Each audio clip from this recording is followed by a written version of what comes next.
ရေကြားတယ်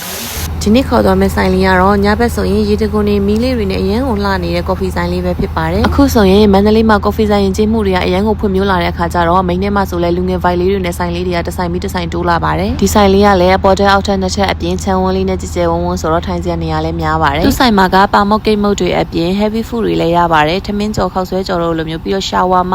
ဘာဂါ sandwich တို့အပြင်ယူရီးယားတင်မော်ဒီတောင်တို့ကုတီယိုတို့လိုမျိုးပဲယူရီးယားအစားအစာတွေလည်းရပါတယ်ရှင်ဒါလေးကတော့ menu လေးပါ coffee series တွေအပြင်အေးအေးတွေလည်းမျိုးစုံရပါတယ်ရှင်ဒါကတော့အပေါ်ထက်ရဲ့ aircon ခန်းမှာရှင် aircon ခန်းမှာလည်းအေးအေးလူထိုင်လို့ရပါတယ်ဒီကတော့ ice americano ရဲ့ spanish latte ရဲ့ shawarma ရဲ့ထမင်းကြော်ရဲမှာစားခဲ့ပါတယ်ရှင်ဈေးနှုန်းလေးတွေကတော့6500ဝန်းကျင်နေပါပဲရှင်မိန်းနဲ့ကော်ဖီဆိုင်တော်တော်များများကတော့ဒီဈေးနှုန်းလောက်တွေပါပဲများတယ်လို့လည်းပြောလို့ရတဲ့ဈေးမဟုတ်တော့ဘူးပေါ့နော်ရှောဝါမာလေးကတော့စားရတာအစ်စ်ကိုမရဘူးပေါ့နော်သူကကြတော့အသားကင်ကိုထည့်ထားတာမဟုတ်ဘဲနဲ့အသားတွေအတုံးလိုက်ကိုဒီတိုင်းပဲထည့်ပြီးတော့လိတ်ထားတာပေါ့နော်အဲ့လိုမျိုးကြတော့စင်တူရာလေးကိုတော့စားရတယ်ပေါ့နော်ဒါပေမဲ့တကယ်အရသာအစ်စ်ကိုတော့မရပါဘူးရှင်ကော်ဖီလေးတွေကတော့မစိုးပါဘူးရှင်တောက်လို့ကောင်းပါတယ်ဆိုင်လေးကတော့38လမ်း993ကြားမှာရှိတဲ့ Cafe BTC ဆိုတဲ့ဆိုင်လေးပါရှင်